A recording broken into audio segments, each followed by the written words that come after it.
Feliz sábado para todos vocês. Espero que esteja todo mundo bem disposto aí. Deixa eu ver com o irmão Batista ali se o passador vai funcionar dessa distância. Vou esperar que ele coloque ali.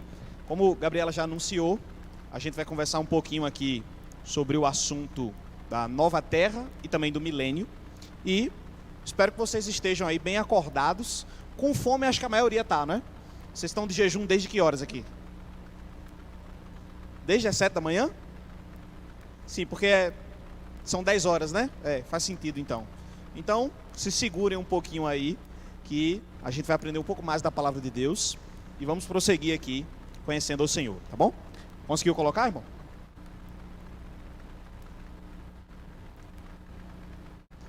Bom, já que ele está colocando ali a linha, vamos já direto comigo ao capítulo 20 do livro do Apocalipse. Tem alguns versos que eu coloquei aqui no PowerPoint.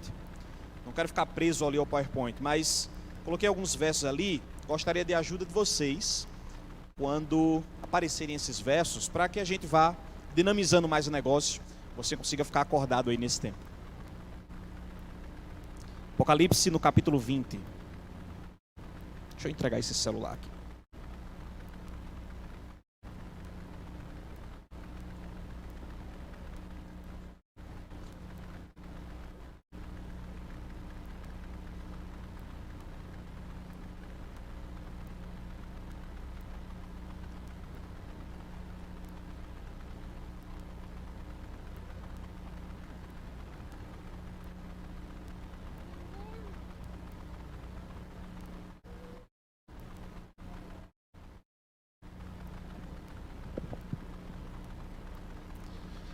Vamos lá? Abriram suas Bíblias aí em Apocalipse, capítulo 20? Nós vamos ler esse capítulo pedaço por pedaço, certo? Antes de a gente chegar no capítulo propriamente dito, você precisa saber que existem 3 correntes, 3 pontos de vista sobre o milênio. E agora eu vou ver se o passador vai funcionar daqui. Ah, funcionou. Quais são essas 3 correntes sobre o milênio? A primeira delas, irmãos, o primeiro ponto de vista sobre o milênio é o que nós chamamos de pós-milenismo. O pós-milenismo acredita que o milênio é um período de tempo literal na Bíblia, 1000 anos. Porém, a volta de Jesus, o retorno do nosso Salvador, só acontece depois desses 1000 anos, depois do milênio. Daí o nome pós-milenismo. O pós-milenismo crê que vai haver um período de prosperidade nesse mundo, um período de grandes avanços na justiça, um período de grandes avanços na paz, um período de grandes realizações humanas, e quando esse período terminar, os 1000 anos terminarem, aí Jesus retorna nas nuvens dos céus. É bem diferente do que nós adventistas acreditamos, porque nós não somos pós-milenistas, nós não aderimos a essa corrente. E na verdade, pouca gente hoje adere ao pós-milenismo. Você vai perguntar, por que, Jason? Porque depois das 2 guerras mundiais, no século passado, a humanidade viu que avanços na justiça, avanços na paz, nesse mundo, nessa vida, são algo fantasioso. É uma coisa imaginária você esperar que o ser humano avance na paz, avance na justiça. Pelo contrário, a perspectiva bíblica e a perspectiva que a gente enxerga no mundo real é de que as coisas vão de mal a pior. Esse é o prognóstico do apóstolo Paulo, na verdade. Quando você abre lá em 2 Timóteo, ele diz que os homens desse mundo irão de mal a pior, enganando e sendo enganados. Esse mundo está numa espiral do engano. A gente vai só afundar cada vez mais em crises piores, até que Jesus volte para nos resgatar. Então, o pós-milenismo, a ideia de que o mundo vai avançar, o milênio vai passar, e só depois disso Jesus retorna, é uma ideia praticamente abandonada hoje em dia. Mas existe também uma outra corrente. Deixa eu ver se eu consigo passar. Está funcionando mesmo, irmão? É impressão minha, tá? Estava com a impressão aqui de que ele não estava funcionando. A próxima corrente que eu coloquei aqui, ela se chama amilenismo. O que é o amilenismo, Jason? Se você pensar na palavra a, ela dá a ideia de negação na língua grega. Então, amilenismo é a ideia de que não existe um milênio literal. O milênio seria um período de tempo simbólico, um período de tempo entre a primeira vinda de Jesus a esse mundo, quando ele morreu por nós, e a sua segunda vinda. É um período espiritual do mundo. Os católicos e a Igreja Ortodoxa sustentam a ideia, a posição amilenista. A ideia de que o período de 1000 anos não é literal, mas é um período espiritual da igreja. E você vai perguntar, por que, Jason? O que significa esse amilenismo, essa ideia de que não existe um milênio literal? É porque os católicos romanos, irmãos, e os da Igreja Ortodoxa e alguns protestantes acreditam que Satanás ele foi acorrentado na primeira vinda de Jesus. Eles usam passagens do Novo Testamento, onde Jesus fala que aprisionou ou diminuiu o poder de Satanás e interpretam isso como sendo o cumprimento da profecia bíblica, de que Satanás será aprisionado. Então eles dizem, olha, o aprisionamento de Satanás não está no futuro, quando Jesus voltar. O aprisionamento de Satanás está no passado. Jesus já veio, ele já selou ou já amarrou as mãos de Satanás, de modo que ele não pode mais impedir hoje a pregação do Evangelho, ele não pode mais impedir hoje o crescimento da igreja. A principal pessoa que difundiu essa ideia na igreja, que espalhou essa ideia na igreja, foi um teólogo chamado Agostinho de Hipona, ou Santo Agostinho, como a gente costuma falar. Agostinho concebeu, ele deu nascimento para essa ideia amilenista, e isso foi adotado pela Igreja Católica, e os católicos creem assim até hoje. Mas nenhuma dessas duas posições é a posição que nós adventistas sustentamos. A posição que nós cremos ser bíblica não é nem o pós, nem o amilenismo. É a posição pré-milenista. Jason, o que significa o pré-milenismo? Como o nome diz, pré-milenismo é a ideia de que Jesus volta antes do milênio iniciar. É a vinda de Jesus, é o retorno do Mestre, que dá início aos eventos do milênio. Então Cristo retorna logo que o milênio inicia. É Ele quem dá o passo inicial. Vamos ver se está funcionando agora. Ah, está funcionando. Perfeito, obrigado. Então, o pré-milenismo é a posição que nós sustentamos. Mas também é a posição que muitos irmãos evangélicos sustentam. Há uma diferença entre o pré-milenismo adventista e o pré-milenismo que você encontra em outras igrejas protestantes. Por que, Jason? Porque muitas igrejas protestantes hoje também acreditam no pré-milenismo. Hoje em dia. No passado não era assim. Se você já pensou um pouco sobre o surgimento da igreja adventista, você deve se lembrar que a igreja adventista surgiu ali no século XIX, por volta dos anos 1800, 1840, com uma mensagem. O movimento adventista que existia ali pregava que Jesus iria voltar em breve, e uma data foi definida, o ano de 1843 e em seguida o ano de 1844. Mas você sabe o que é que mais incomodava o mundo religioso daquela época? Não era a questão da data. Se você achava que o mundo religioso estava incomodado com a data que o movimento adventista marcou para a volta de Jesus, não era esse o principal incômodo. O principal incômodo deles era quando os adventistas diziam que Jesus ia voltar em breve. Porque todos eles acreditavam que Jesus voltaria depois do milênio. Ou que não existia essa ideia de um milênio literal. Todos eles, ou a maioria deles, eram pós-milenistas ou amilenistas. O calo que os adventistas colocaram, que o movimento adventista colocou no mundo cristão daquela época, era a mensagem de que Cristo estava prestes a voltar, de que ele estava às portas, estava muito breve de vir, e então começaria o milênio. Então nós adotamos essa posição hoje, e muitas igrejas evangélicas adotam também por influência do movimento adventista. Agora há uma diferença de como nós acreditamos para o modo como eles acreditam. Qual a diferença, Jason? Eles também não creem que Jesus vem antes do milênio? Sim, mas eles acreditam que Jesus vem antes do milênio para estabelecer um reinado aqui na terra.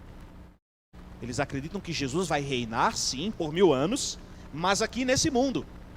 E que as coisas desse mundo vão continuar mais ou menos do modo como elas são hoje.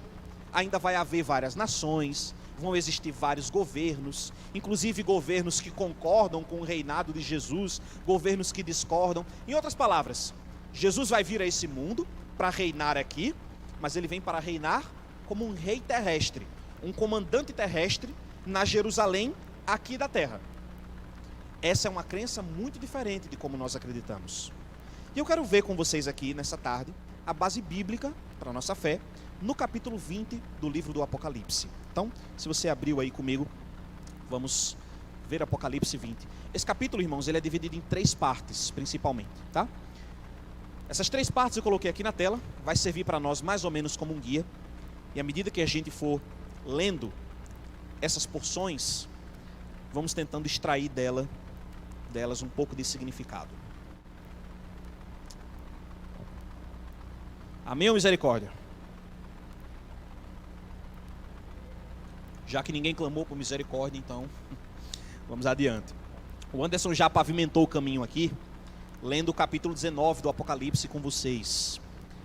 Você precisa ter em mente que esse capítulo 20 vem logo depois do 19. Mas já se isso não é óbvio? Não, não é óbvio. Muitos irmãos protestantes, eles dizem que o capítulo 19 é paralelo ao capítulo 20. Ou seja, a vinda do cavaleiro montado no cavalo branco é a mesma coisa que o acorrentamento de Satanás e o milênio. Eles dizem que isso se refere não à volta de Jesus, mas à era cristã. Esse cavaleiro vindo aqui montado num cavalo branco, muitos dizem, não é o retorno de Jesus à terra. Isso aqui é a sua primeira vinda. Quando ele veio ao mundo, acorrentou, prendeu Satanás aqui e estabeleceu a sua igreja, para que a igreja pudesse crescer e conquistar o mundo. Mas você precisa ter em mente que esses capítulos, eles não são repetidos. Eles não falam dos mesmos eventos. Eles são sequenciais. O 20 não é paralelo ao 19, ele vem depois do 19. Antes da gente ler o texto, vamos pedir que o Senhor nos oriente aqui na leitura de sua palavra. Vamos falar com Ele. Deus amado, Pai Santo, a tua palavra está aberta diante de nós. Nós não queremos, ó Deus, ter contato com a sua palavra sem a sua orientação. Então pedimos que o seu Espírito venha até nós agora. Nos ilumine e fique conosco, em nome de Jesus, Senhor. Amém. Capítulo 20, quero ler com você dos versos 1 até ao 6. Veja comigo a primeira parte desse capítulo. Nos é dito assim: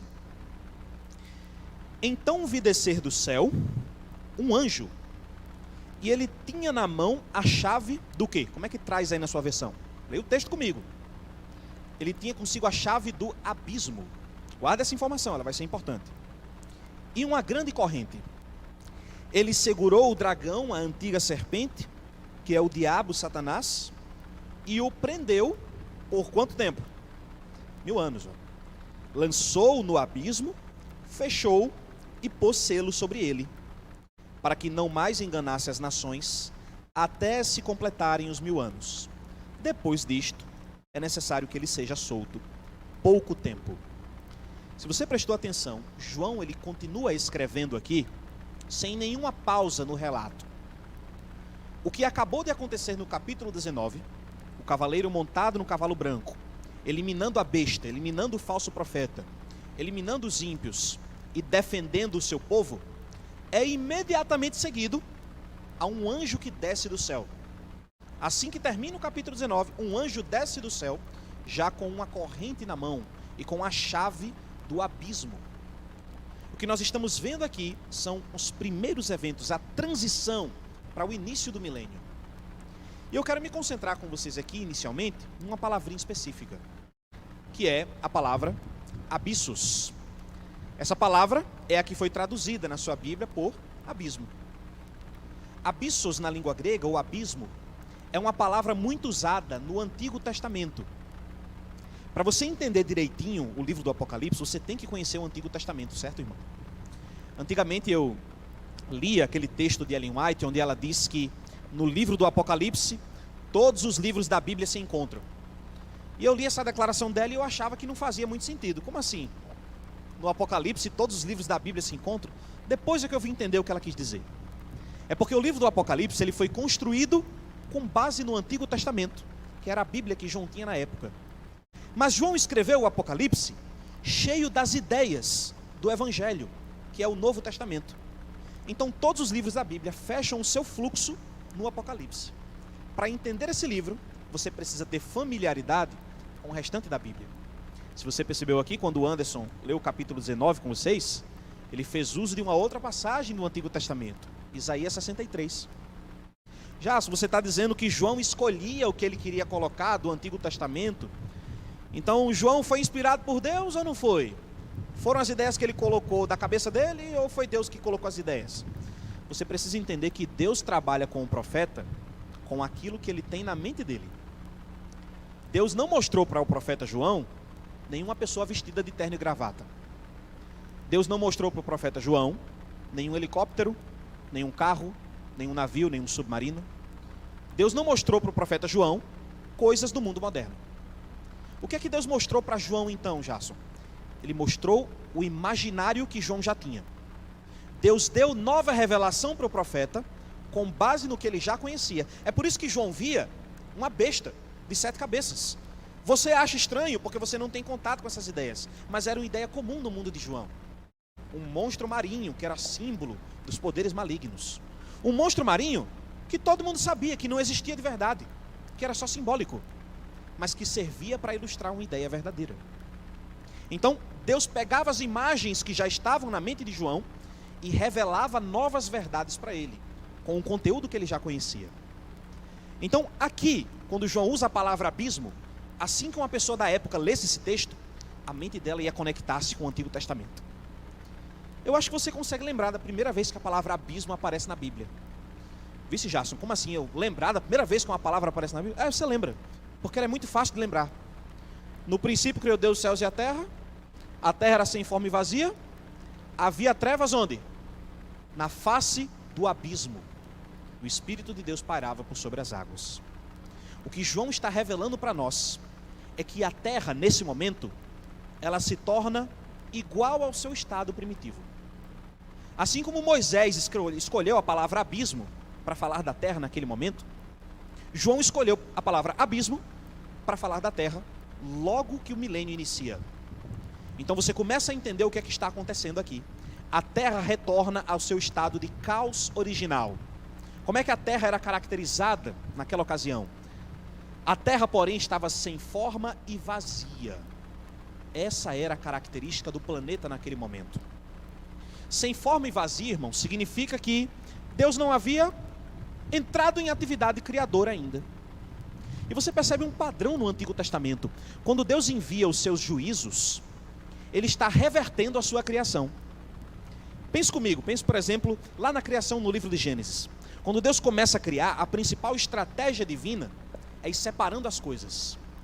Você lembra qual é a coisa que Deus cria no primeiro dia? O que é que diz lá?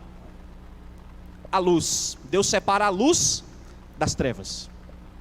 À medida que o tempo vai passando, você vai vendo nos dias seguintes que Deus separa as águas acima do firmamento das águas abaixo do firmamento.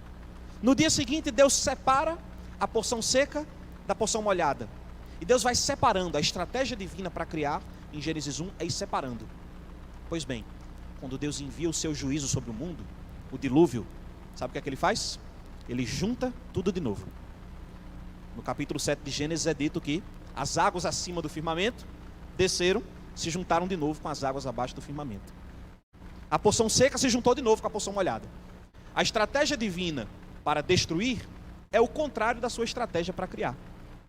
Então João está falando para nós aqui de um momento, de um estado desse mundo, em que esse mundo vai estar, que é igual ao seu estado primitivo, sem forma e vazio.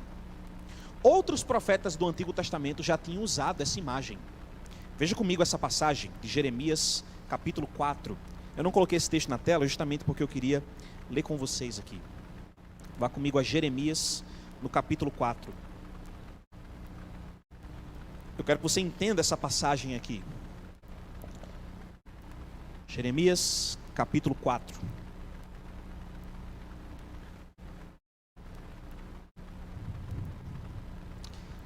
Alguém com uma voz potente aí gostaria de me ajudar lendo esses versos, os versos 23 até o 25. Ah, entendi. Verdade, Dinei. Dinei deu um toque aqui para mim. Eu queria que vocês ajudassem a ler, mas está sendo transmitido. Então talvez a sua voz não seja ouvida aí. Então eu vou ler daqui mesmo, certo? Mas me acompanha aí. Diz assim no verso 23. Olhei para a terra, e ei-la sem forma e vazia, para os céus e não tinham luz.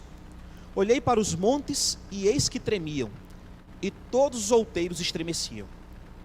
Olhei, e eis que não havia homem nenhum, e todas as aves dos céus haviam fugido. Talvez você esteja lendo essa descrição, e você fique se perguntando, mas o que é que aconteceu para isso aqui? Jeremias está descrevendo um estado da terra que era igual ao princípio, mas ao mesmo tempo tinha uma diferença, porque aqui já havia cidades que estavam derrubadas, aqui já havia montanhas, já havia coisas diferentes que não estavam lá no princípio, mas ainda assim estava sem forma e vazio. Algo aconteceu para deixar a terra nesse estado. Observe o verso seguinte, verso 26. Olhei ainda, e eis que a terra fértil era um deserto, e todas as suas cidades estavam derribadas diante do Senhor. Diante do quê? Do furor da sua ira. Pois assim diz o Senhor, toda a terra será assolada, porém não a consumirei de todo.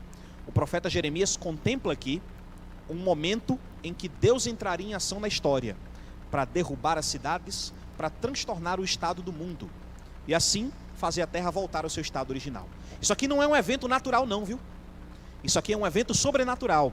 É Deus entrando em ação para fazer a terra chegar a esse estado aqui. Portanto, quando você lê lá em Apocalipse 20 que o anjo traz a chave do abismo, é porque a terra estava se tornando um abismo naquele momento. Isso tem implicações, isso tem um papel importantíssimo. Vocês viram aqui, quando o Anderson leu o capítulo 19, o que é que acontece com os ímpios? O que acontece com os ímpios? Hein? O que acontece com os inimigos de Deus? Destruídos. Todos. Os inimigos humanos de Deus são eliminados. Tá, Jason, mas por que você está enfatizando isso? Não é por nenhuma fixação na ira de Deus que a gente enfatiza isso não, certo? Não é porque existe algum vício nosso em falar da ira de Deus ou do seu furor, não é isso. É porque no mundo evangélico, os adventistas estão isolados nesse ponto. Só nós acreditamos que os ímpios serão eliminados no retorno de Jesus.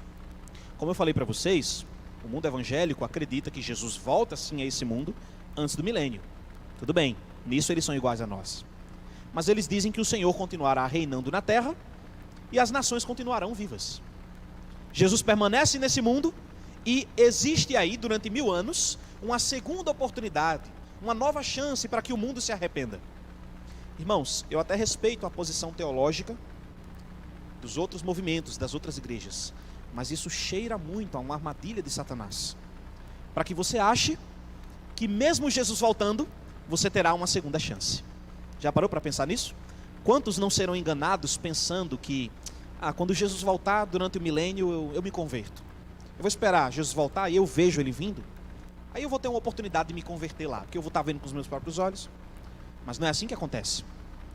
Quando Jesus volta ao mundo, ele não vem para reinar aqui sobre outras nações, ele vem para eliminar os ímpios.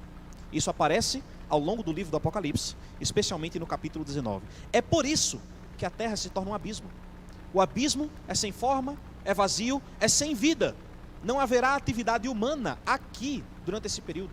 Não vai haver empreendimento humano, não vai haver construção, não vai haver planejamento familiar, não vai haver crescimento nacional durante esse tempo.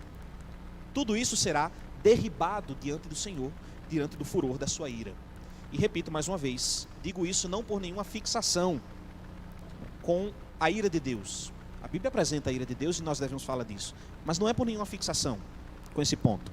É para que você tenha em mente esse aspecto e se previna contra o engano, para que você não ache que haverá uma segunda chance de arrependimento quando o Senhor retornar.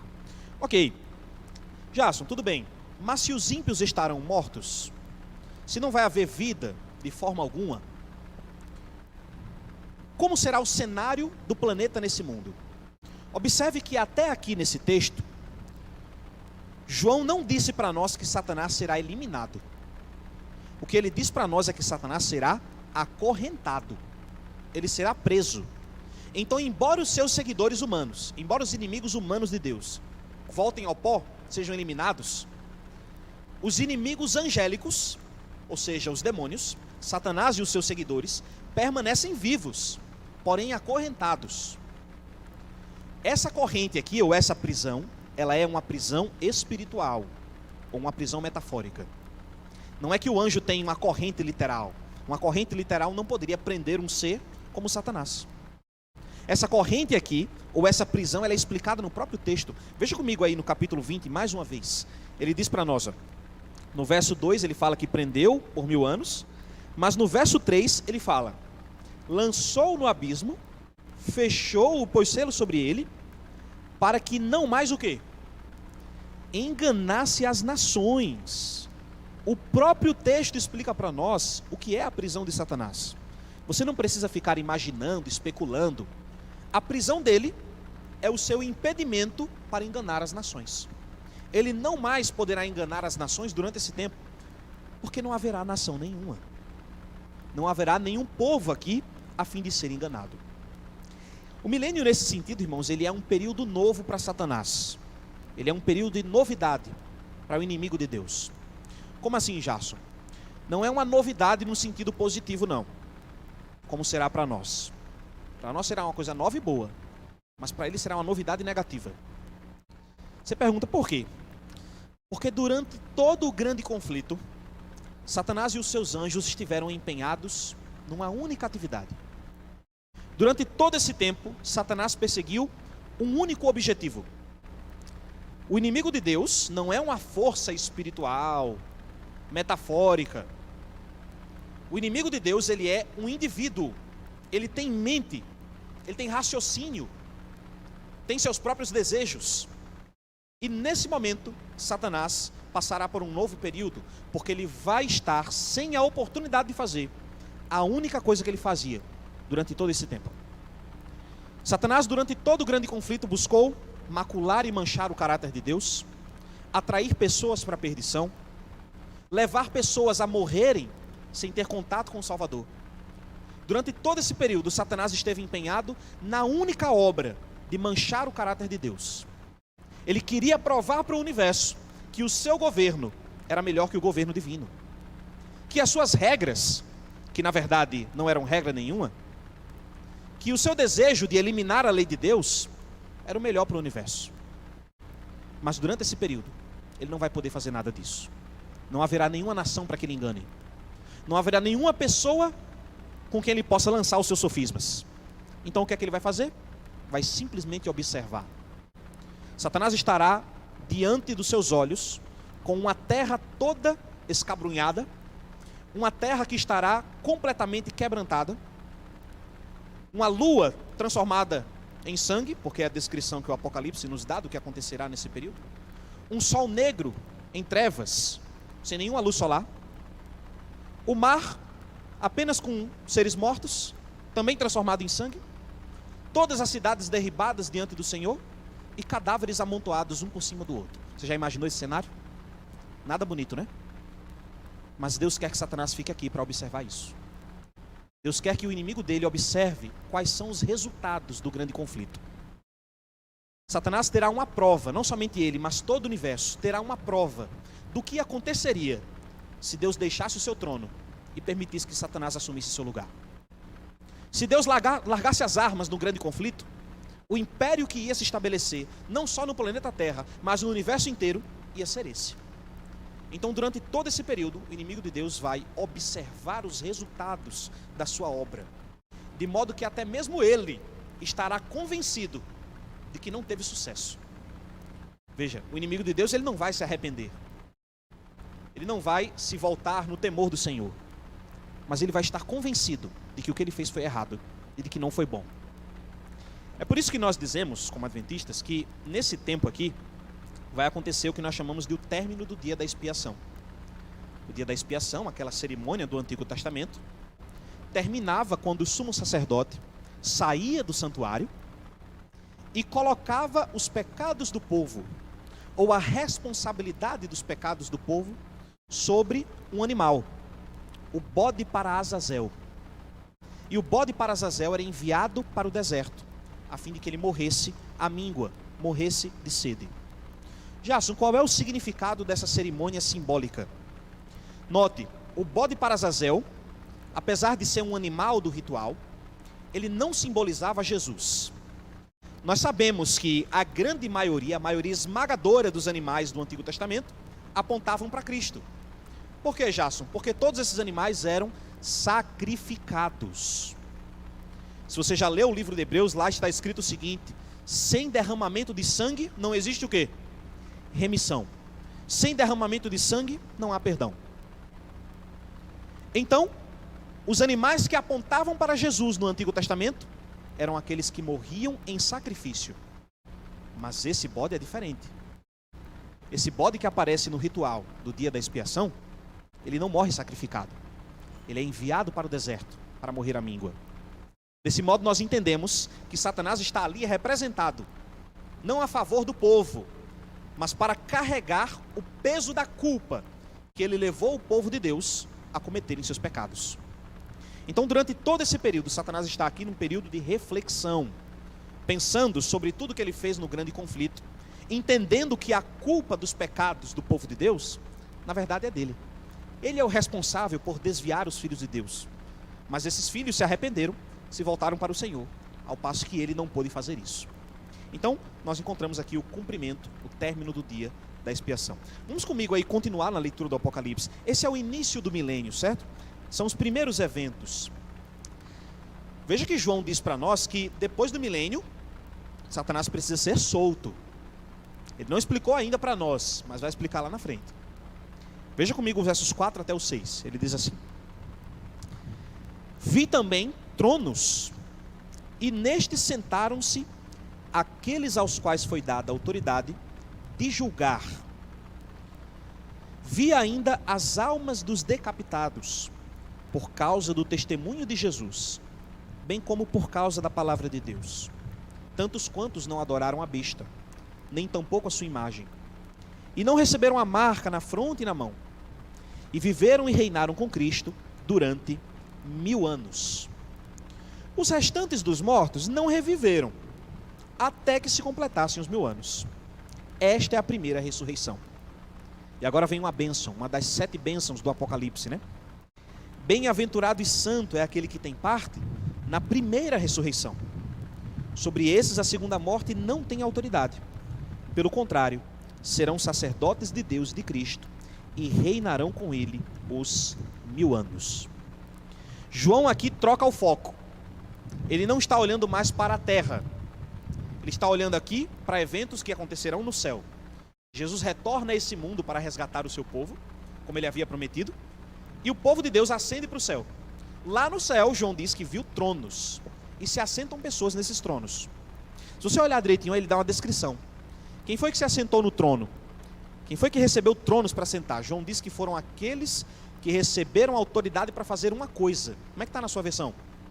Autoridade para julgar.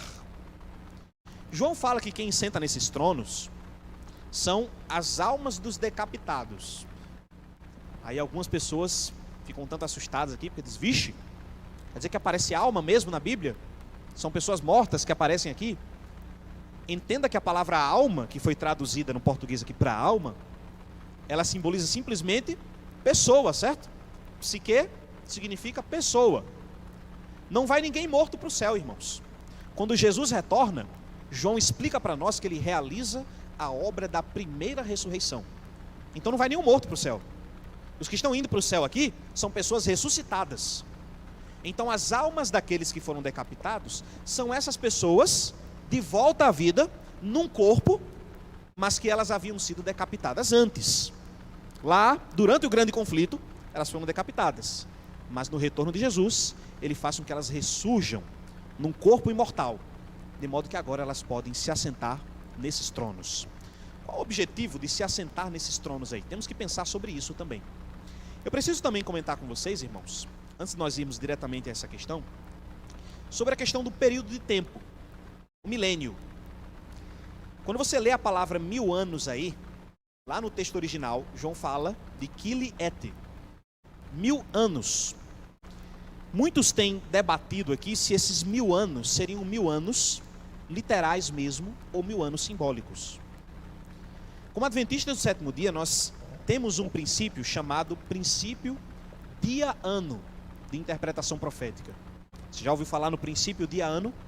Aquele princípio que diz que cada dia na profecia é o que na história? Um ano. Um dia, um ano. E aí muitos adventistas têm questionado a nossa própria interpretação dos 1000 anos. Qual é a interpretação clássica dos adventistas? São 1000 anos literais. 1000 anos mesmo no calendário. Mas aí muitos têm dito, mas não faria sentido. Porque os períodos no Apocalipse, eles não são simbólicos? Por que você diz que os 1000 anos são reais, literais, mas você diz, por exemplo, que lá no capítulo 12, aqueles 1260 dias são simbólicos? Por que os adventistas falam que os 1260 dias são simbólicos, aquele período da Idade Média, mas os 1000 anos não são simbólicos? É porque, irmão, existe uma diferença aqui. Você precisa entender que nós entendemos esse período aqui, vou pular essa parte das contas, porque o princípio dia-ano, ele depende de um outro princípio, o princípio da simbolização em miniatura. Não se assuste com o nome não, tem um significado nisso aqui, certo? Você está aqui numa tarde para estudar a Bíblia, então você tem que entender algumas coisas novas, que talvez você não tenha visto antes. O princípio da simbolização em miniatura são aquelas profecias onde você enxerga grandes entidades coletivas, num único símbolo.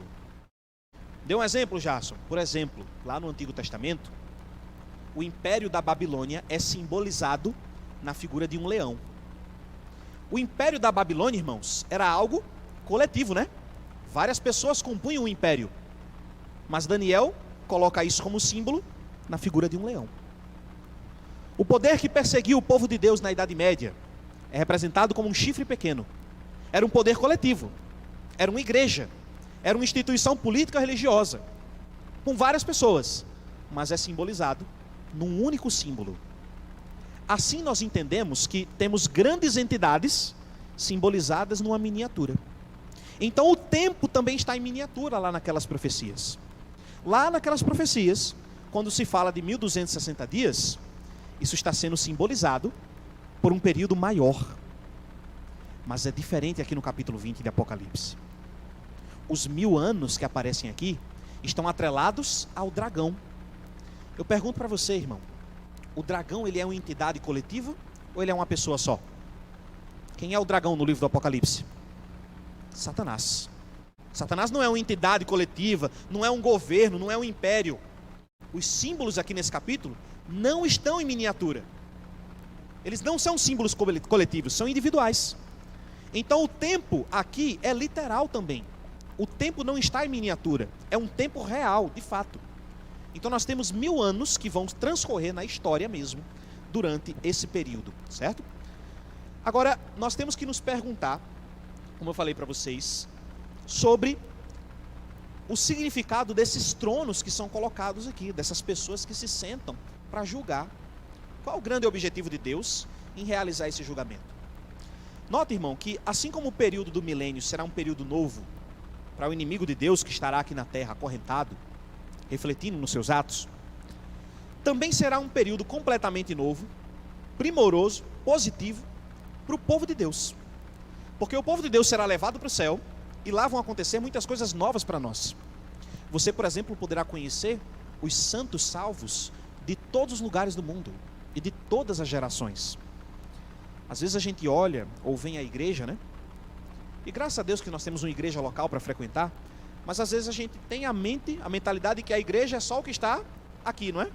No Santa Catarina. Ou no máximo a igreja é o nosso distrito, ou Natal. É a região metropolitana de Natal. Irmãos, o povo de Deus está espalhado no mundo inteiro.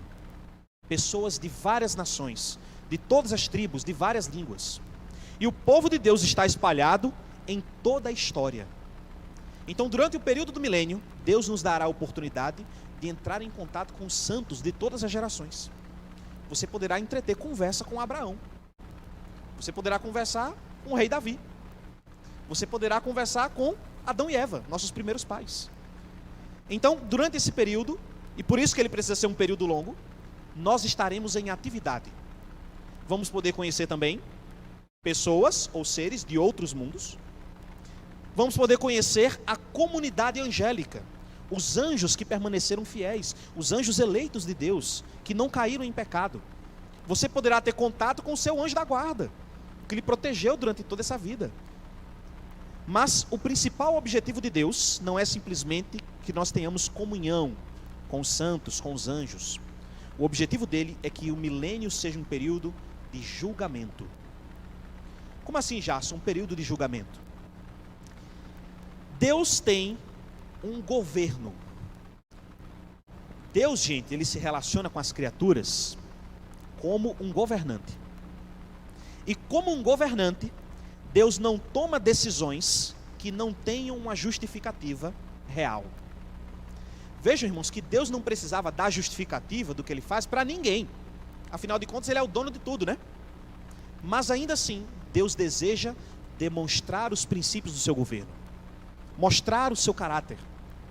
Então, durante o milênio, Deus vai demonstrar a sua justiça na salvação do seu povo, mas também vai demonstrar a nossa justiça na condenação dos ímpios. Isso vai ser muito importante para nós, irmãos, porque quando chegarmos no céu, muitas dúvidas vão aparecer. E você achando que o céu seria o lugar para a gente eliminar todas as dúvidas, né? Mas não vai ser assim. Quando você chegar no céu, muitas dúvidas vão aparecer. Deus vai respondê-las, mas elas vão aparecer. Quando você vê a face daquela pessoa que você jurava que estava condenada, mas que na verdade foi salva. Quando você procurar aquele indivíduo, você jurava que estaria lá no céu, mas ele não vai estar lá. Você já imaginou qual vai ser a cara daqueles cristãos que foram lançados na prisão pelas mãos do apóstolo Paulo, e quando chegarem lá descobrir que ele foi o maior pregador do evangelho? Já parou para pensar na cara dessas pessoas, que o último rosto que elas viram foi o de Paulo lançando elas na prisão, para serem julgadas e mortas? Nunca mais viram Paulo. Aí chega lá no céu, está lá Paulo bem próximo do trono de Deus. Isso vai gerar dúvida nessas pessoas. Ou se você pensar no caso de Isaías, que foi cerrado ao meio por ordem do rei Manassés. O rei Manassés se arrepende e depois é salvo. Isaías, quando morreu, ele estava crente de que o rei Manassés ia se perder, não ia ver a face de Deus. E assim que Isaías chegar lá no céu, ele vai se defrontar com quem? O rei Manassés. Ele vai perguntar a Deus: Senhor, o que é que está acontecendo aqui? Então Deus vai demonstrar a sua justiça. Ele vai mostrar por que alguns foram salvos e por que outros se perderam. E ele deseja que a gente participe desse processo. Por isso que nós vamos nos sentar em tronos para julgar.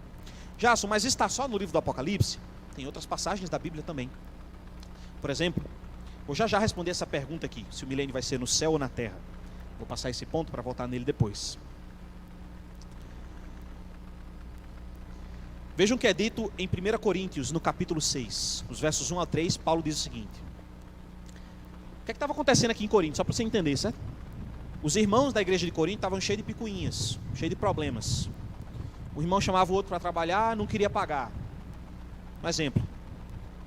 Aí o que acontecia? Esse irmão que não recebeu o pagamento ia lá e botava o outro na justiça do mundo. E aí Paulo vai reclamar com a igreja, ele vai dizer: olha, vocês têm problemas entre vocês, vocês resolvem entre vocês. Quando você tem um problema com o irmão da igreja, que isso seja resolvido entre vocês. Se você não consegue resolver com o irmão, converse com o ancião para que vá até a presença de vocês. Se o ancião não consegue resolver, vá o ancião e o pastor. Mas resolvam os problemas de vocês entre vocês. Não dê mau testemunho para o mundo, levando os seus problemas para a justiça do mundo. Veja o que o apóstolo fala aqui, ó. Aventura-se algum de vós, tendo questão contra outro, a submetê-lo a juízo perante os injustos e não perante os santos? Ou não sabeis que os santos hão de julgar quem? O mundo. Ora, se o mundo deverá ser julgado por vós, sois acaso indignos de julgar as coisas mínimas? E ele lança uma outra pergunta. Não sabeis que havemos de julgar quem agora? Os próprios anjos? Quanto mais as coisas desta vida. Então Paulo pega um ensino da sua escatologia, uma compreensão inspirada que ele tinha sobre o final dos tempos, né? Que nós vamos nos assentar para julgar os ímpios, para julgar os anjos, e ele aplica a vida diária da igreja aqui. Ele diz: olha, vocês vão julgar o próprio mundo, Deus vai dar a vocês o direito de julgar os próprios anjos, quanto mais essas besteiras da vida.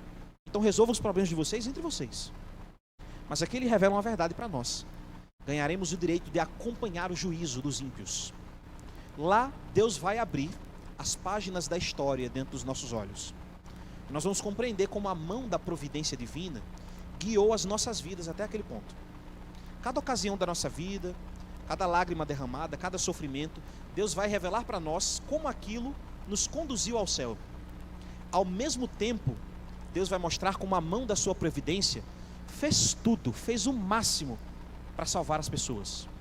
Mas algumas, infelizmente, não quiseram. Deus vai mostrar nos livros da história para nós todas as vezes em que Ele apelou ao coração de Ciclano. Ele tentou uma vez, a pessoa rejeitou. O Espírito Santo tentou por outro caminho. Deus enviou um anjo, Deus enviou um pregador, Deus enviou um folheto. E Deus vai mostrar como em todas as alternativas aquela pessoa recusou. Então Deus tem um governo transparente e Ele quer que a gente fique ciente de tudo o que aconteceu. Ele não quer que ninguém tenha dúvidas sobre a sua justiça.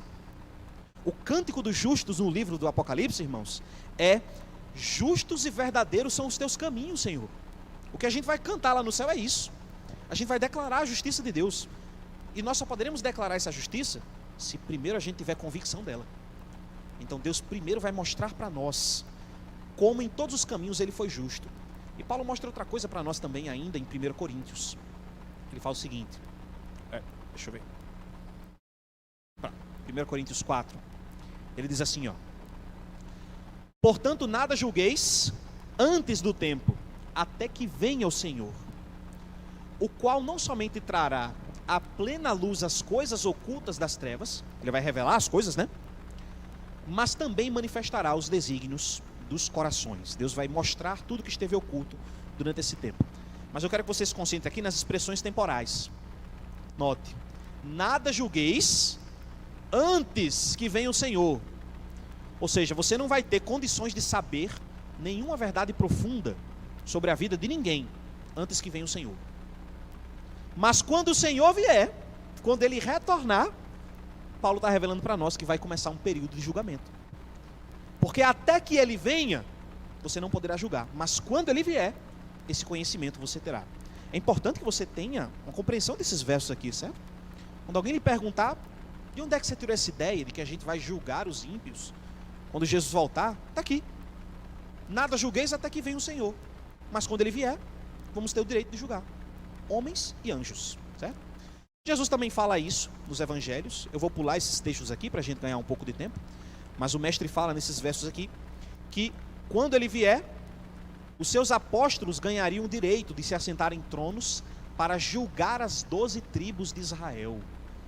Então os apóstolos teriam conhecimento de por que é que o povo na época deles se perdeu. Deus dará essa informação quando chegarmos lá no céu. Agora temos que nos fazer uma pergunta. Porque o tempo todo eu tenho falado aqui que o milênio será no céu, no céu, no céu. Mas os nossos amigos evangélicos, os nossos irmãos evangélicos, mundo afora, eles dizem que o milênio será na terra, um governo terrestre. Será que nós encontramos base bíblica para isso? Aqui no texto que a gente leu, você vai perceber que João não disse para nós, né? João não diz, e lá no céu as pessoas se assentaram para julgar. É por isso que alguns leem esse texto e dizem que vai ser na terra. Mas tem um problema aqui, irmãos. Em primeiro lugar, Jesus disse, a promessa dele para nós é que Ele ia preparar o lugar, e quando Ele viesse, Ele nos resgataria, para que onde Ele estivesse, nós estivéssemos também. Então a ideia que Jesus passa para nós nos evangelhos é que Ele vem nos buscar e nos levar para onde Ele estará. Aí os irmãos evangélicos leem essa passagem e dizem o seguinte: não, mas aí você entendeu errado. É verdade, Jesus quer que a gente esteja onde Ele estiver, mas Ele não vem do céu para reinar na terra. Então Ele realmente vai nos levar, mas é para Jerusalém, aqui na terra. Onde Jesus estiver lá, nós estaremos também. É interessante você conversar com eles para entender a posição deles. Mas quando você lê o Apocalipse, esse ponto de vista é eliminado. Em todas as passagens do Apocalipse, onde Jesus aparece voltando e se relacionando com o seu povo, essa relação é no céu, não é na terra. Existe um santuário de Deus que se acha no céu. Apocalipse 11:19 diz isso. E quando você lê lá no capítulo 7, diz que o povo de Deus será levado até a presença dele no seu santuário. Quando você for levado desse mundo, irmão, que Cristo retornar, quando ele te der um novo corpo, um corpo imortal, você será levado para adorar a Deus na presença dele, no santuário dele. A Bíblia diz que nós estaremos sobre um grande mar de vidro. Um mar que não é líquido, né? Mas uma plataforma palpável, onde nós colocaremos nossos pés. E ali sobre o grande mar de vidro, que se acha no santuário de Deus, nós vamos adorar o Senhor. Agora pense, os salvos de todas as gerações nesse lugar. É um lugar pequeno ou grande? Para caber os salvos de todas as gerações. O santuário de Deus é uma estrutura gigantesca, magnífica. Às vezes a gente olha o santuário do Antigo Testamento, né? Que era só uma cópia, só uma sombra do que há lá no céu. E a gente acha que o santuário era só aquilo ali, né? Uma tendazinha, um candelabro, um altar de incenso, uma mesa com os pães, aquela estruturazinha pequena. O livro de Daniel diz que lá no santuário de Deus, milhares de anjos estão ali na presença do juiz. Milhões de milhões estão diante da face dele. Não é um lugar pequeno. Nós seremos levados ao santuário de Deus que se acha no céu. Capítulo 14, como o Anderson disse aqui, vocês leram pela manhã, estudaram esse capítulo. Lá se fala que Jesus aparece numa nuvem e aí ele dá ordem para 2 ceifeiros. O segundo ceifeiro pega as uvas bravas da terra e lança no lagar para pisar. Os ímpios são eliminados. Mas e as uvas boas? O ceifeiro pega e leva para o celeiro de Deus. O celeiro de Deus, o santuário celestial que se acha no céu. No capítulo 15 do Apocalipse, a mesma cena é descrita. Os santos adorando a Deus, lá sobre o mar de vidro. E assim por diante. Todas as passagens onde você vê o povo de Deus, no Apocalipse, depois do grande conflito, eles estão no céu, não estão na terra. Então aqui no capítulo 20, quando eles se assentam em tronos para julgar, não é nesse mundo aqui. E tem mais um detalhe. Coloquei aqui, deixa eu ver se eu consigo voltar. João fala que eles se assentarão em tronos. A palavra grega que é usada para isso é tronos mesmo, bem parecido com o português. Quando você olha as ocorrências da palavra trono no Apocalipse, todas as vezes que ocorrem, com exceção de 2, se refere à cidade de Deus que se acha no céu agora. Já são todas as vezes que ocorrem, com exceção de 2, está no céu? É. O trono de Deus, o trono, os tronos onde estão assentados os 24 anciãos. Todas as vezes que tronos são descritos é no ambiente celestial. Já, e quais são essas 2 exceções aí? São coisas que não são relacionadas a Deus. O trono da besta, a besta não está no céu, né? E o trono de Satanás, que não é no céu, é na terra. Então, já que os santos se assentam em tronos, é no ambiente celestial e não no ambiente terrestre, certo? Existem outros argumentos, outras formas de demonstrar isso através da Bíblia, que nós não vamos ficar na terra. Nós seremos levados para o céu durante esse período de 1000 anos. Mas aqui já serve para que a gente parta, tenha um ponto de início. Observe, irmãos, que o grande alvo... Resta quanto tempo? Me diga de voz alta mesmo, diga. Obrigado. Aqui, irmãos, observem que nós não apenas julgaremos, mas João descreve para nós que nós vamos reinar com Cristo. Viver e reinar com Cristo. Isso deve, com certeza, aumentar nossas expectativas sobre o que vai ser o céu. Aumentar os nossos anseios sobre o que vai ser a realidade celestial. Nós vivemos a vida aqui nesse mundo, né? E o Senhor deseja que a gente viva enquanto estamos aqui. Mas às vezes a gente perde o foco da realidade celestial. Estamos ali em nossos empregos, nós queremos um curso melhor, queremos um emprego com um salário melhor, queremos fazer mudanças pessoais na nossa vida, alcançar certo patamar, alcançar aquilo, comprar uma casa nova, reformar a casa, comprar um carro. Os objetivos que nós temos aqui nessa vida e que não são necessariamente pecaminosos. Mas às vezes a gente esquece que o nosso grande alvo é reinar com Cristo pelo resto da eternidade. É que um dia você estará diante da presença de Deus, louvando a Ele. É que um dia Deus vai descortinar para você, diante dos seus olhos, os segredos e os tesouros do universo inteiro. A nossa vida não se limita às pequenas coisas, aos pequenos objetivozinhos que a gente busca aqui. Eles até podem ser importantes, mas não se comparam com a glória do porvir. O apóstolo Paulo fala que os sofrimentos que a gente passa aqui no tempo presente acumulam para nós um eterno peso de glória acima de toda comparação. Então, tenha em mente, eu entendi, um eterno peso de glória acima de toda comparação. Cada sofrimento que você passa nessa vida é como se uma tonelada da glória futura fosse acrescentada em sua conta. Então passe pelas coisas dessa vida aqui, alegrias ou tristezas, tendo em mente de que vai chegar esse tempo aqui, certo? Sua esperança tem que estar depositada nisso aqui, tá? Vamos um pouco mais adiante.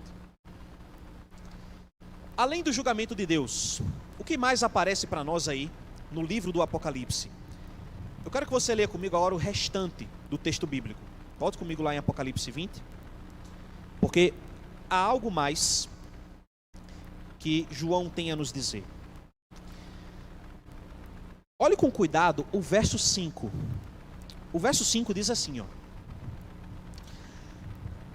os restantes dos mortos não reviveram até que se completassem os 1000 anos. Essa frase fica parecendo um pouco fora de contexto. Como assim os restantes dos mortos? É porque a frase anterior, irmãos, fala daqueles que ressuscitaram na primeira ressurreição. Leia a frase anterior, a última frase do verso 5, ela diz assim, ó: e viveram e reinaram com Cristo durante 1000 anos. Quando ele usa a palavra viveram aí, foi traduzido do jeito errado, tá? Porque a palavra viveram aí, na verdade, significa ressuscitaram. Eles ressuscitaram quem? Os que sentaram no trono. Eles ressuscitaram e reinaram com Cristo durante 1000 anos. Aí João faz um acréscimo na frase seguinte: os restantes dos mortos, aqueles que tinham sido eliminados na volta de Jesus, esses restantes aí não ressuscitaram até que se completassem os 1000 anos. Os ímpios permanecem mortos durante todo esse período. Não é que eles serão ressuscitados aqui e ali, um ou outro, eventualmente durante os 1000 anos. Não. Todos eles permanecem mortos até que se complete o milênio. E o que acontece quando se finaliza o período? Eles terão que ressuscitar. João vai falar para nós no verso 7. Quando, porém, se completarem os 1000 anos, Satanás será solto da sua prisão. Note comigo a conexão com o início do capítulo. Se a prisão dele lá significa que não haverá nações, o que significa dizer que ele será solto? É que haverá nações novamente.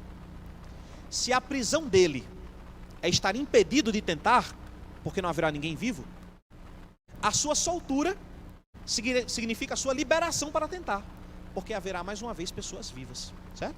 Acho que, Tiago, você levantou a mão intencionalmente? Uma pergunta? Pronto. Então quando se fala aqui que ele será solto de sua prisão, João está dizendo indiretamente que esses ímpios ressuscitaram.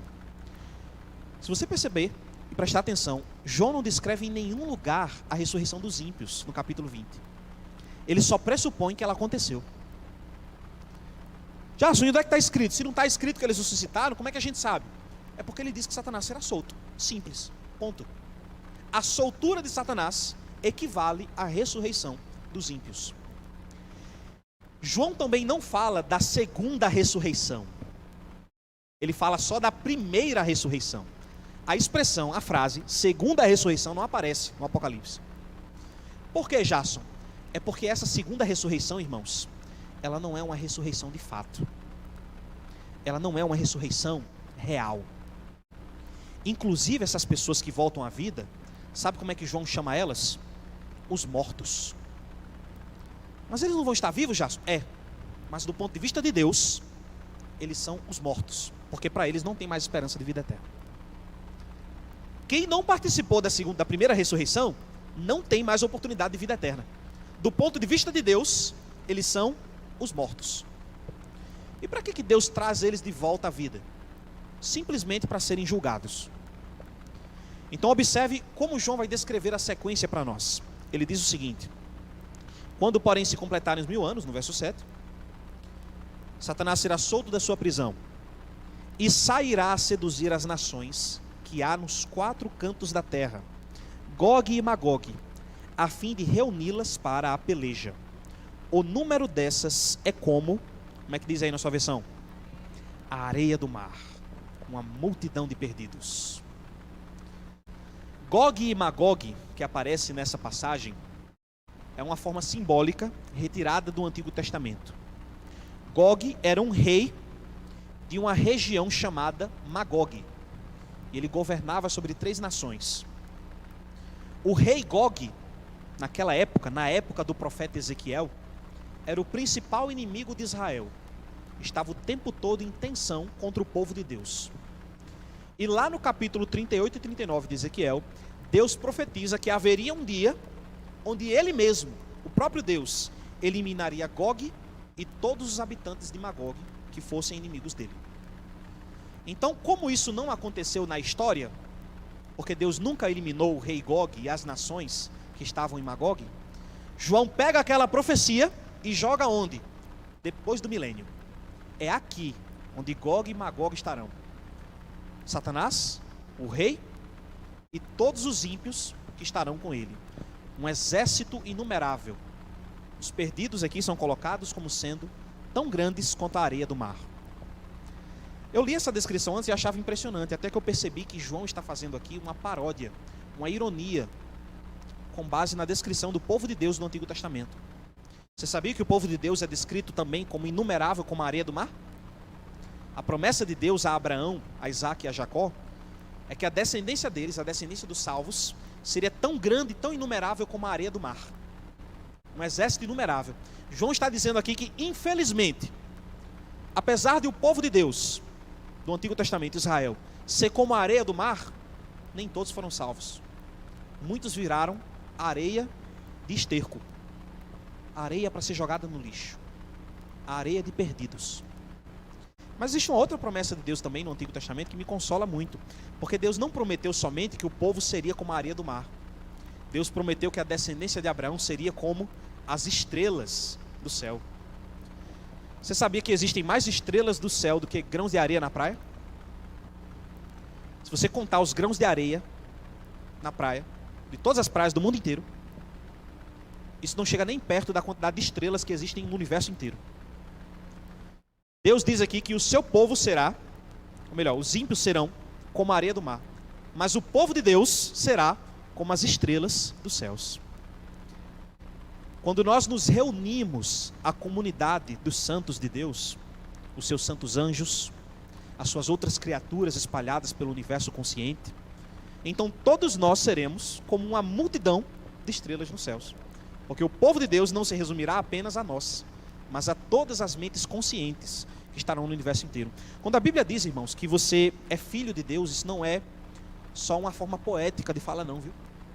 Você é filho mesmo de Deus. Você é um descendente da realeza.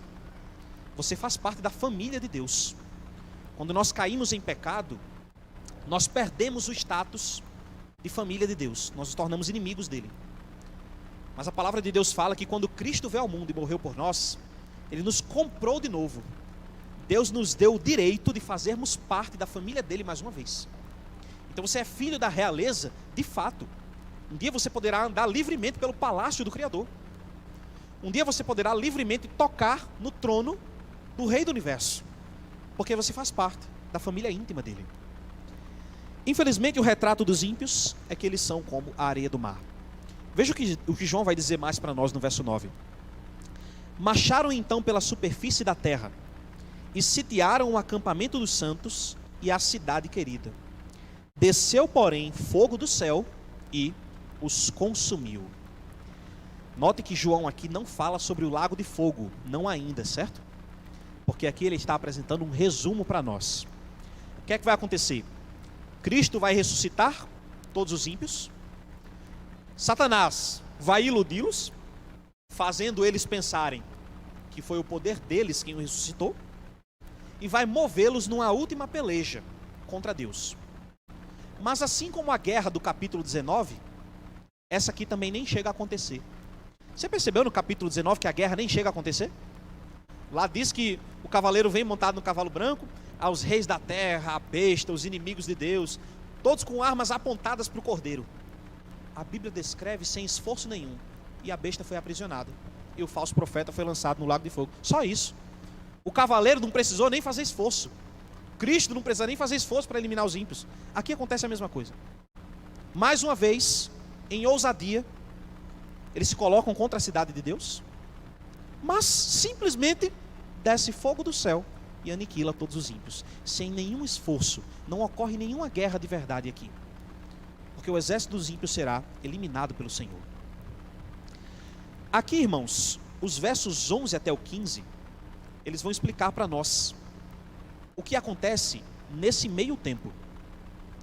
O verso 10 fala assim: o diabo, o sedutor deles, foi lançado para dentro do lago de fogo e enxofre, onde já se encontram não só a besta, como também o falso profeta, e serão atormentados de dia e de noite pelos séculos dos séculos. No verso 11, João vai descrever para nós o que está acontecendo, o que vai acontecer ali, quando os ímpios se colocam diante da cidade. Porque o texto simplesmente diz que desce fogo do céu e os consome. Só que esse fogo do céu, irmãos, é o que acende o lago de fogo. E o que acende o lago de fogo é o próprio Deus assentado em seu trono.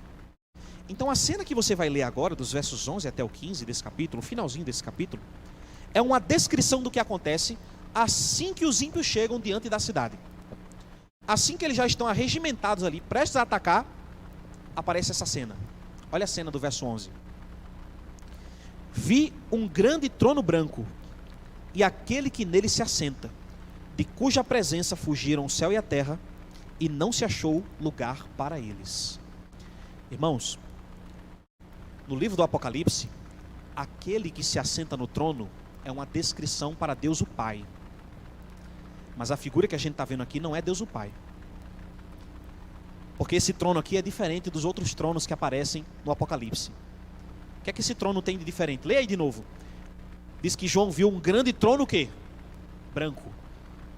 O trono do julgamento. Esse trono aqui não apareceu ainda no restante do Apocalipse. É um trono especial para a atividade do juízo. E quem está assentado nele não é Deus o Pai, é Jesus, de cuja presença fogem todo o céu e a terra pela glória da sua majestade, né? Estão todos ali reunidos diante dele, e Cristo realiza agora a sua obra de julgamento final. Verso 12. Vi também quem? Como é que eles são descritos aí? Vi também como? Quem é que são? Os mortos. Oxe, mas não estão ressuscitados? Lembra do que eu falei para você? Apesar deles estarem ressuscitados, diante do juízo divino, eles são tratados como os mortos, porque não tem mais oportunidade de vida eterna. Então, os mortos são colocados ali, todos de pé, os grandes e os pequenos, diante do trono. Então se abriram os livros. Ainda outro livro, o livro da vida, foi aberto, e os mortos foram julgados segundo as suas obras, conforme o que se achava escrito nos livros. Deu o mar os mortos que nele estavam. A morte e o além entregaram os mortos que neles havia, e foram julgados um por um, segundo as suas obras. Aqui, gente, os ímpios são julgados de acordo com os registros da vida deles, certo? Acontece algo de muito interessante no juízo de Deus. Se você hoje é um crente fiel, que ama o Senhor, que se arrepende dos seus pecados e tem tentado viver na obediência a Deus, conforme toda a vontade revelada de Deus, você sabe que está acontecendo um juízo no céu nesse momento. Sabe o que é que tem nos registros do livro da sua vida? Duas coisas: atos de justiça e pecados. Você pecou na sua vida, não pouco. Você cometeu pecados em sua vida, mas quando você creu em Jesus como Salvador, Ele também realiza uma obra em você, para que você possa praticar atos de justiça. De modo que lá no seu livro, no registro da sua vida, tem essas duas coisas agora: atos de justiça e pecados. Mas quando o julgamento terminar, sabe o que é que Jesus vai fazer? Ele vai apagar todo o registro de pecado dos seus livros. Só vai restar ali nos livros da sua vida, se você for um salvo, os registros do que você fez de certo. No julgamento de Deus, você será considerado pelas obras que você realizou em justiça, pelo poder do Espírito Santo. Por isso que a Bíblia diz que o juízo é pelas obras, porque Ele vai apagar pela sua graça todos os nossos pecados, para ficar lá só o que você fez de correto, de justo. No caso dos ímpios é o contrário. Se um ímpio, porventura, conheceu a Cristo, até participou das atividades da igreja, fez o que era correto, praticou atos de justiça, o Espírito Santo usou aquela pessoa, ficou registrado lá no livro da vida dele. Mas infelizmente, ele se afasta de Cristo, dá as costas para o Salvador. Sabe o que acontecerá no juízo da vida dele? Todos os atos de justiça que ele praticou serão apagados. Só vai restar lá aquilo que ele fez de errado, de ruim, de pecaminoso contra Deus. Então, quando os livros forem abertos no capítulo 20 de Apocalipse, depois do milênio, a única coisa que vai constar lá são pecados. E ele será finalmente lançado no lago de fogo. João descreve para nós os últimos inimigos. Verso 14 e 15 dizem assim: então a morte e o inferno foram lançados para dentro do lago de fogo. Esta é a segunda morte, o lago de fogo. E se alguém não foi achado inscrito no livro da vida, esse foi lançado para dentro do lago de fogo. Existe algo interessante no que João diz para nós aqui, irmãos, no modo como ele organiza o livro do Apocalipse. Deixa eu ver se eu consigo mostrar isso para vocês. Os inimigos de Deus, eles são apresentados no livro do Apocalipse em uma certa ordem. Aparece um inimigo de Deus, o seu arqui-inimigo, na verdade, o dragão, no capítulo 12. Só que Satanás, o dragão, ele não batalha contra o povo de Deus sozinho. Ele tem aliados também. No capítulo 13, Satanás chama a besta do mar, a besta da terra, que é conhecida como falso profeta. E também existe uma aliada espiritual, Babilônia, a confusão espiritual. Mas a eliminação desses inimigos acontece na ordem inversa no livro do Apocalipse. Babilônia é a primeira a ser eliminada, a ruína de Babilônia, capítulo 18, a queda da grande cidade, né? Ou no capítulo 17, a prostituta sendo morta. É o mesmo símbolo. Logo em seguida, a besta da terra, ou a besta da terra, ou o falso profeta, é eliminado também na volta de Jesus, junto com a besta do mar. E por fim, nós acabamos de ler esse verso aqui. Após o milênio, o dragão é lançado no lago de fogo. E aí você lê esse esquema de como João organizou, né, a destruição dos ímpios. Mas existe algo interessante aqui. Quando Satanás é lançado no lago de fogo, ele não é o nosso último inimigo. Ele nem é o nosso inimigo mais importante. Porque Satanás também está sujeito, ele também é escravo de um inimigo maior que ele. Você pensa, como assim, Jason? Ele não é o nosso maior inimigo? Não. Satanás também é escravo de um inimigo maior que ele. O pecado, a morte, a sepultura. Você sabia que Satanás é escravo do pecado? Ele não consegue fazer outra coisa se não pecar? Você consegue fazer uma coisa diferente além do pecado, porque você tem o Espírito Santo para lhe motivar, para lhe carregar a fazer o que é correto. Mas Satanás não tem o Espírito Santo. Assim como nós, ele tem uma natureza pecaminosa, depravada, profundamente obscurecida por 6.000 anos de pecado. A única coisa que ele sabe fazer é pecar. E o destino dele é a morte. Só que a morte também se tornou uma inimiga nossa, porque nós também caímos em pecado. Então, como diz o apóstolo Paulo, a morte é o último inimigo a ser destruído. É também o primeiro inimigo apresentado no Apocalipse. Lá no capítulo 1, Jesus aparece e ele diz que tem as chaves da morte e do inferno. Pois é também o último inimigo a ser lançado no lago de fogo. A morte e o inferno são lançados lá. Irmãos, quando a morte e o inferno são lançados no lago de fogo, e os ímpios ali são eliminados, junto com Satanás, eles não são eliminados instantaneamente. Jason, eles duram quanto tempo lá? Eles vão durar eternamente, pelos séculos dos séculos, como João fala aqui? Cuidado para não entender o que João disse do jeito errado. Quando João fala que eles serão atormentados pelos séculos dos séculos, isso não quer dizer que eles sofrerão eternamente. Essa era uma expressão da época da Bíblia, apenas para identificar a intensidade do castigo, mas não a duração dele. Por exemplo, lá no Antigo Testamento, Deus diz que as portas de Edom, seu inimigo, o povo inimigo de Deus, queimariam sem fim, pelos séculos dos séculos. Quando você vai lá no Oriente, as portas de Edom, elas não estão queimando até hoje. Do mesmo modo, os ímpios, eles vão queimar, mas não eternamente. Não vai haver nenhum lago de fogo queimando pelo resto da eternidade. Sodoma e Gomorra diz que foram réus de fogo eterno, lá em Judas 7. Mas você não vê Sodoma e Gomorra queimando até hoje, certo? Então, quando se fala de queimar pelos séculos dos séculos, ou arder em tormentos pela eternidade, não significa a duração, mas a intensidade do castigo. O lago de fogo, ele terá uma duração finita, ele vai acabar. Cada um será eliminado lá de acordo com os pecados que cometeu. Um pecador que viveu em 20 anos de pecado não será punido com a mesma intensidade que Satanás, que já está pecando há 6.000 anos. Então cada um vai sendo eliminado pouco a pouco no lago de fogo.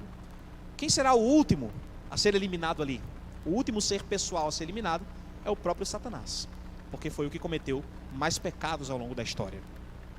Por fim, irmãos, quando o grande conflito termina, quando o lago de fogo finalmente se apaga, porque ele não vai queimar eternamente, a Escritura fala para nós que Deus inaugura novos céus e nova terra. Quando você lê aí no seu texto bíblico, você vai perceber que os novos céus e nova terra vem no capítulo 21, no verso 1, logo depois do capítulo 20. Ou seja, primeiro precisa passar todo esse processo. Primeiro esse infeliz, doloroso, mas necessário processo precisa acontecer, porque Deus é justo. A ira de Deus, irmãos, é como o seu amor se comporta diante do pecado. A ira de Deus não é o contrário do amor dele. A ira dele é como o amor dele se comporta diante da injustiça. Deus colocou isso até mesmo em nós. Porque nós somos pessoas íntegras, porque nós temos amor, nós não conseguimos tolerar pecado. Você não fica indignado quando vê a notícia de um assassino que mata a sangue frio uma família por causa de um pouco de dinheiro? Você não fica indignado ou não acende um senso de justiça em você quando você vê o noticiário na televisão, um caso de estupro de um menor de idade? Todos nós nos sentimos indignados diante da injustiça. Deus, que é perfeito, muito acima de nós, também se indigna com o mal. A justiça dele é meramente como o seu amor reage diante do pecado. A obra estranha de Deus, a sua obra de eliminação final, precisa acontecer. Mas quando ela acontecer, não vai deixar nada que reste. E graças a Deus por isso, quando nós formos introduzidos a esse novo céus e nova terra, lá não vai haver nenhum tentador para nos conduzir ao pecado. Nos novos céus e nova terra, onde nós vamos morar, não vai haver nenhum traço de iniquidade. Pedro fala para nós que nós aguardamos novos céus e nova terra, nos quais habita a justiça. Meu irmão, se você está querendo justiça aqui nesse mundo, você não vai encontrar. Se você tem tentado com os seus esforços promover justiça, isso é bom, isso é correto, pelos meios certos. Mas você tem que saber que isso não será alcançado nesse mundo, não nessa vida. Nesses céus e terra, o primeiro céu e a primeira terra onde nós estamos, não habita a justiça. Mas os novos céus e nova terra, sim. O apóstolo Paulo fala no capítulo 8 de Romanos que a criação geme de angústias, aguardando a revelação dos filhos de Deus. Quando o milênio terminar, que o lago de fogo finalmente se apagar, Deus inaugurará para nós um novo céu e uma nova terra. Nós poderemos habitar nesse lugar onde a justiça habita. Nós poderemos viver na presença de Deus. Nós poderemos estar na presença daquele que apresentará para nós os tesouros infinitos de todo o universo. O meu desejo para você, nessa tarde aqui de sábado, nesse pequeno estudo que a gente pode ter, é que você acalente cada vez mais essas esperanças no seu coração. Que a sua mente se concentre não naquilo que você pode ganhar, não naquilo que você pode conquistar nessa vida. Se há uma coisa que você deve querer conquistar nessa vida, se há uma coisa que você deve buscar, perseguir nesse mundo, é buscar a sua própria salvação e buscar a salvação de pessoas. Ser pescadores de almas, como Jesus quis que nós fôssemos, para que eles também possam compartilhar desses momentos conosco. Espero que eu possa encontrar você na manhã da ressurreição, se eu não viver até lá. Não da segunda ressurreição, certo? Ali não será uma manhã, não. Ali será uma noite de trevas. Mas eu espero que eu possa encontrar você na manhã da primeira ressurreição. nós possamos ser levados para juntos da árvore da vida. E se o Senhor nos concedeu o privilégio de vermos a volta dele ainda na nossa geração, glória a Ele por causa disso.